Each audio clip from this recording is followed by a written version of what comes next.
శ్రీకృష్ణ లీలామృతాలలో మరొక అద్భుతమైన లీల.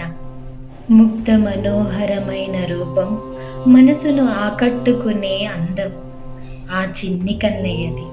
కనులారా చూసే మోము, ఎంత చూసినా తనివి తీరని అతని అందం, అందానికి అందమైన రూపం తనది. గోకులంలో చిన్ని కన్నయ్య చేసిన అల్లరి లీలలు అందరికీ తెలిసినవే. ఒకరోజు యశోదమ్మ వెన్నెను మట్టి కుండలో దాచింది. కానీ మన వెన్న దొంగ కన్నయ్యకి ఆ సంగతి తెలియకుంటుందా మరి? తన స్నేహితులతో కలిసి మేడ మీదకి ఎక్కి కుండను పగలగొట్టి వెన్నను చేతులతో తీసుకొని తిన్నాడు. ముఖం మొత్తం వెన్నతో మెరిసిపోతూ ఉండగా యశోదమ్మ వచ్చేసింది.